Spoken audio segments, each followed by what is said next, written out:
Olá, galera! Então, estou aqui para fazer a correção da atividade referente à semana 4, que ainda faz parte do nosso capítulo 16, né? O que é a ciência. Já falamos sobre os antecedentes da ciência, né? Aqueles pensadores como Aristóteles, sem nem saber que ele estava contribuindo para o desenvolvimento da ciência, através de seus pensamentos ali, de suas reflexões, ele pôde sim dar grande contribuição. Falamos também sobre Galileu. Então, aqui vamos para a primeira questão, que diz o seguinte: eu tenho aqui dois trechos. O primeiro trecho foi retirado da obra de Nicolau Copérnico, que diz o seguinte: depois de longas investigações, convenci-me, por fim, de que o Sol é uma estrela fixa rodeada de planetas, que giram em volta dela, e de que ela é o centro e a chama. Que, além dos planetas principais, há outros de segunda ordem, que circulam primeiro como satélites em redor dos planetas principais e com estes em redor do Sol. Não duvido de que os matemáticos sejam da minha opinião, que quiserem dar-se ao trabalho de tomar conhecimento, não superficialmente, mas de uma maneira aprofundada, das demonstrações que darei nesta obra. Se algum homens ligeiros e ignorantes quiserem cometer contra mim o abuso de invocar alguns passos da escritura, no qual o sagrado, né? A que torçam o sentido, desprezarei os seus ataques às verdades matemáticas, não devem ser julgadas, senão por matemáticos. Então, como eu falei, esse trecho foi retirado da obra de Nicolau Copérnico, no qual ele afirma, né, através da sua observação, nesse momento ele não tinha nada para comprovar, ao contrário de Galileu, né, que ele continuou ali as observações de Nicolau Copérnico, ele aperfeiçoou o telescópio e pôde comprovar, né, que o Sol ali era o centro do universo. E Copérnico, somente através da sua observação, ele afirmou. E ele diz também aqui, para ter mais uma segurança, né, na afirmação dele, ele diz que os matemáticos, né, ele diz aqui que não duvida que os matemáticos possam concordar com a opinião dele. E aqueles que concordar diferente com ele, Copérnico diz que vai ignorar. E até no final diz aqui, né, as verdades matemáticas não podem ser julgadas, ou seja, a matemática, ela é o que ela diz e pronto, né? Porque ela pode comprovar, ela pode fazer demonstração. Então, ele usou ali o exemplo da matemática para assegurar a sua opinião. E aqui eu tenho outro pensamento, né, de Leonardo da Vinci, como eu falei também na videoaula passada, que o Renascimento ele contribuiu também, ele foi ali uma grande ajuda para o desenvolvimento da ciência no século 17, que ele diz o seguinte aqui: aqueles que se entregam à prática sem ciência são como o navegador que embarca em um navio sem leme nem bússola. Sempre a prática deve fundamentar-se em boa teoria. Antes de fazer de um caso uma regra geral, experimente-o 2 ou 3 vezes e verifique se as experiências produzem os mesmos efeitos. Nenhuma investigação humana pode se considerar verdadeira ciência se não passa por demonstrações matemáticas, né? Ou seja, ele usou aqui a matemática para também fixar ali o seu pensamento. Então, ele diz para que você tenha uma comprovação de alguma observação, né? Ou algo que queira dizer, você deve, como ele diz aqui, experimentar 2, 3, 4, tantas vezes que for possível para assegurar aquela informação, né? De que não aconteça algo que venha a ser desmentido, né? Ou seja, algo ali que vai ser aquilo e pronto. Ou seja, ele diz que a ciência ninguém pode duvidar, né? Já a ciência é algo ali que vai comprovar e que ninguém pode estar contrariando essa observação, ou seja, essa comprovação. Então, vocês podem observar aqui que esses dois pensadores, ele faz uma ligação bem próxima, né, com a matemática, porque a matemática, ela pode demonstrar aquilo dali que está sendo usado ou que está sendo explicado, por exemplo, né? E ninguém pode contrariar, porque tá ali demonstrando, tá ali comprovando. Então, vamos aqui para os itens, que diz o seguinte, ó. O aspecto a ser ressaltado em ambos os textos para exemplificar o racionalismo moderno é... Então, o item correto, como vocês já estão vendo, entender, né, a importância da experiência da observação. Então, a importância da experiência da observação é fundamental para a ciência, né, porque a ciência ela só trabalha com fatos ali reais, né, com observação ali que pode comprovar.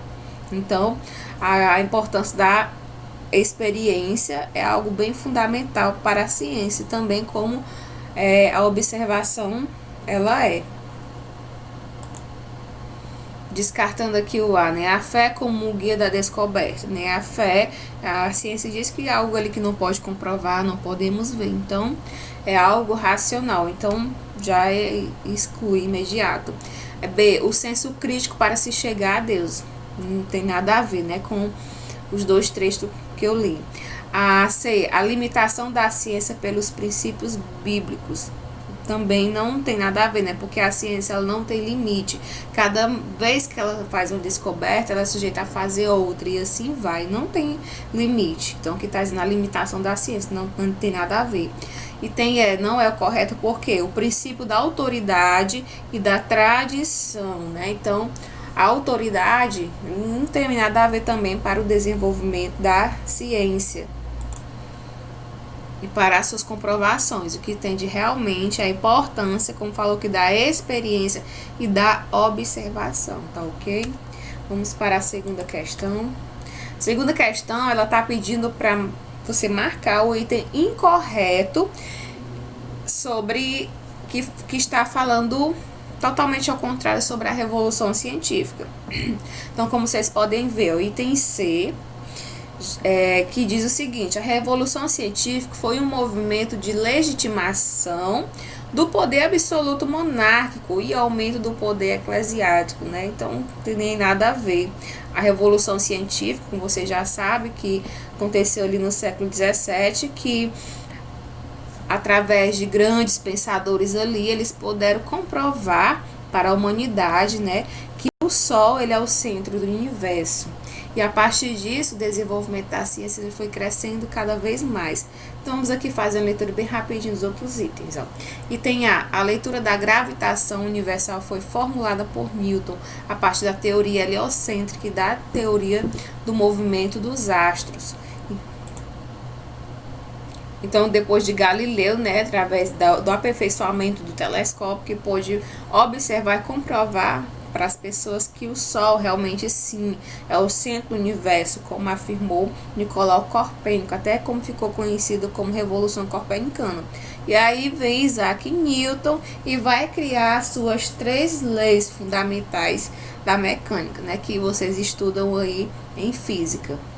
B. O método da observação e da experimentação aliado à razão matemática contribuiu para o desenvolvimento da ciência moderna, né? Então, a experimentação e a observação, ela foi ali algo aliado ao importantíssimo para o desenvolvimento da ciência moderna. Item D. As novas descobertas científicas possibilitaram as grandes navegações e a ascensão da burguesia, né? Então, a ciência ela também contribuiu para o avanço das navegações, porque antes as pessoas saíam em viagem nas caravelas, né, nos barcos, e não tinha ali equipamento para poder lhe orientar, para poder dizer onde estava próximo de que local, né, se ia acontecer alguma tempestade. Né? Então, a ciência ela ajudou muito ali nas viagens, nas grandes navegações. E com isso no crescimento da burguesia também. A ciência racionalista de Descartes e a física newtoniana influenciaram o pensamento iluminista do século XVIII. Então, René Descartes, né, pensa logo existo, que ele diz que tudo que existe é porque você pensa, ou seja, através do seu pensamento você vai poder observar. E também a física newtoniana, né, que é através da sua grande, né, principal invenção, que é a das três leis fundamentais da mecânica contribuiu bastante no próximo século que veio, após o século XVII, né, que ficou conhecido como o período das luzes, né, o século das luzes.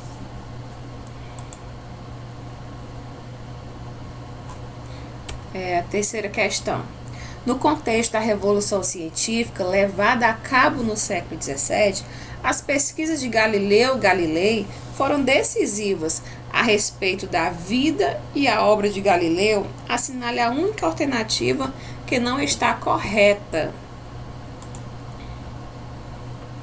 Então, como o enunciado pede o item correto, vocês podem ver que o item D, que é o errado. Galileu colaborou diretamente com Isaac Newton na elaboração do livro Filosofia Natural, Princípios Matemáticos, em 1678.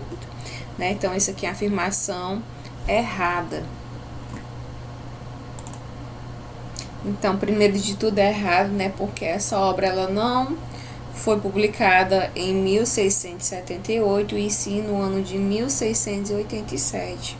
Né? E ele não foi ali o personagem ali que colaborou diretamente com Isaac Newton.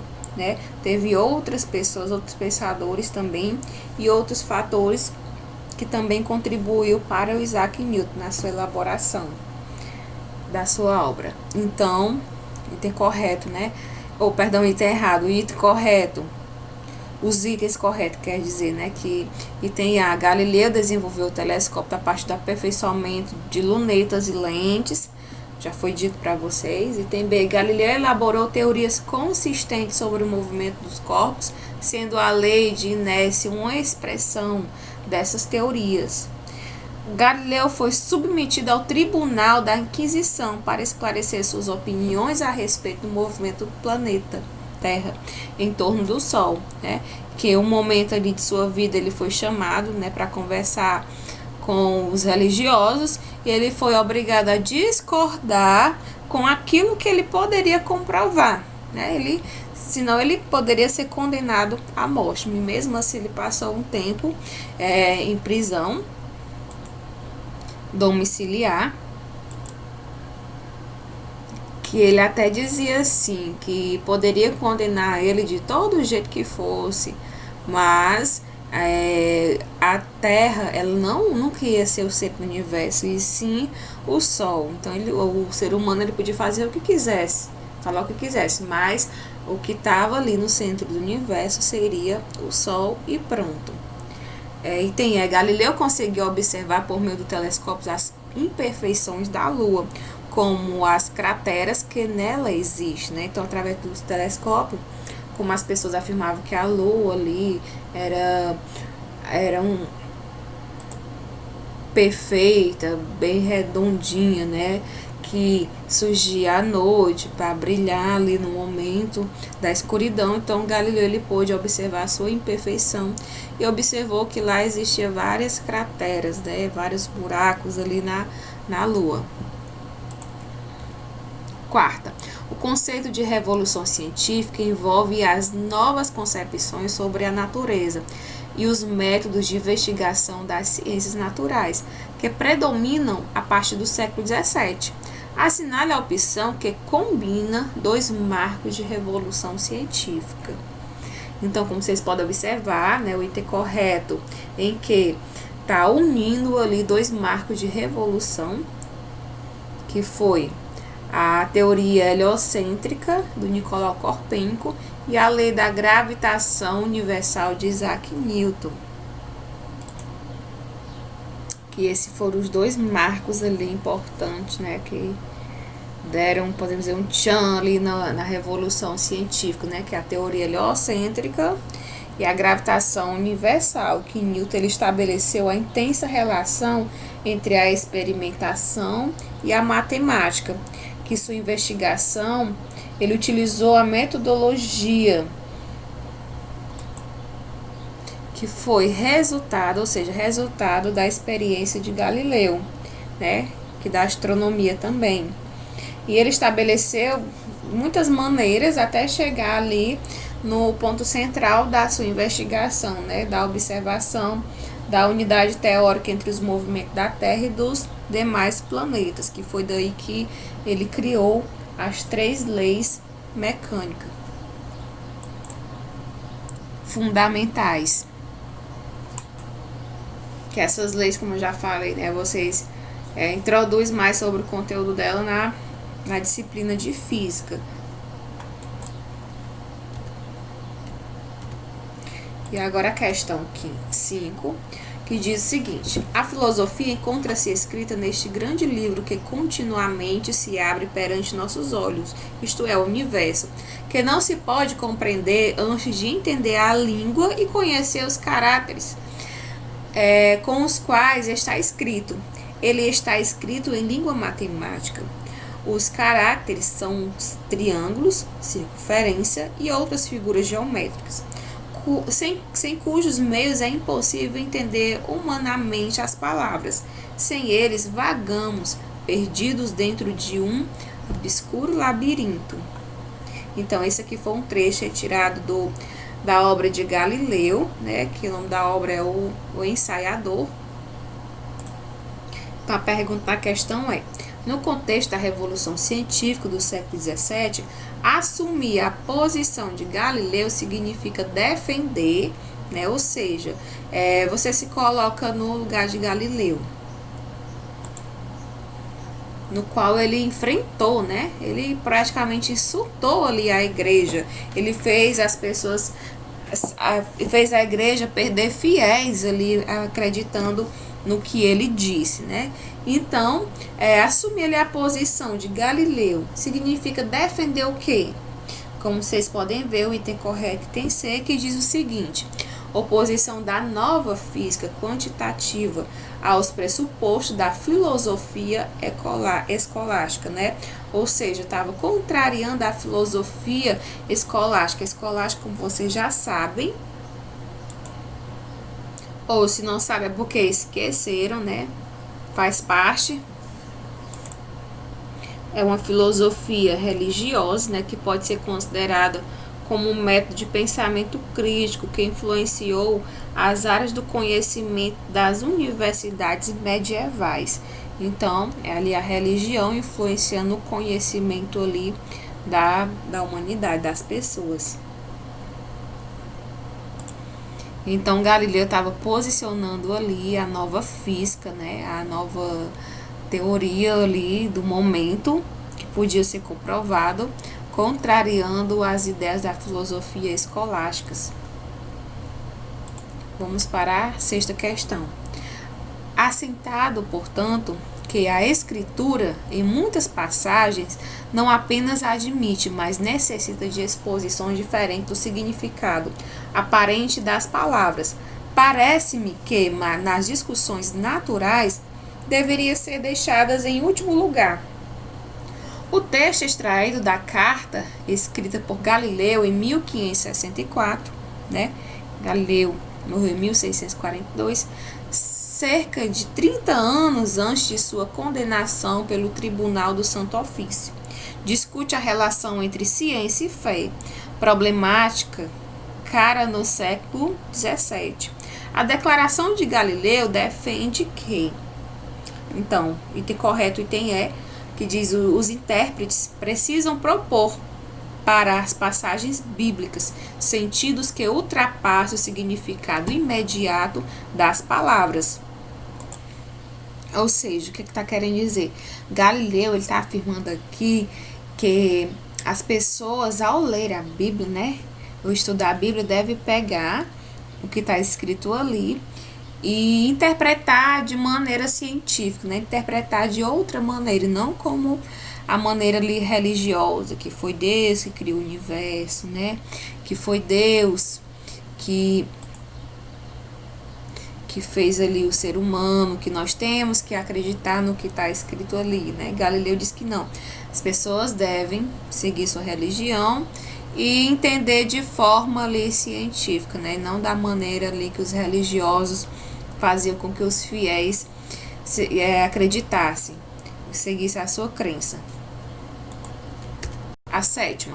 Em 2012, o Vaticano permitiu o acesso do público a vários documentos, entre eles o sumário do julgamento de Giordano Bruno e os atos do processo de Galileu. As teorias desses estudos, juntamente com o homem vitruviano, são exemplos de profunda transformação no modo de conceber e explicar o conhecimento da natureza. Com base nos conhecimentos sobre a investigação da natureza no início da ciência moderna, particularmente em Galileu. Então, vamos atribuir aqui V para verdadeiro e F para falso. Então, vocês se lembram que eu falei, desse pensador Giordano Bruno, que ele foi condenado à morte. Então, aqui primeiro item. A nova atitude de investigação rendeu-se ao poder do convencimento argumentativo da igreja.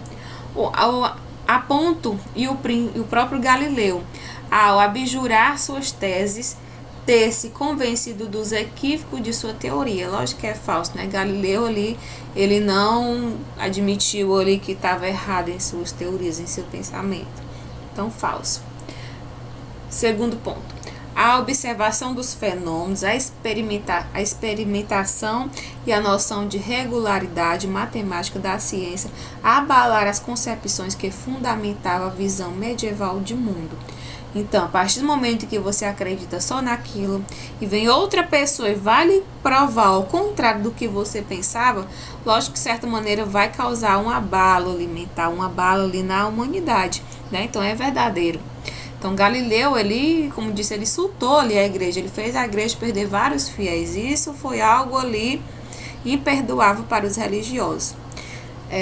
Terceiro, o abandono da especulação levou a Galileu a adotar pressuposto da filosofia de Aristóteles, pois esse pensador possuía uma concepção de experimentação similar à sua, o que contrariava os dogmas da igreja, Então, totalmente errado.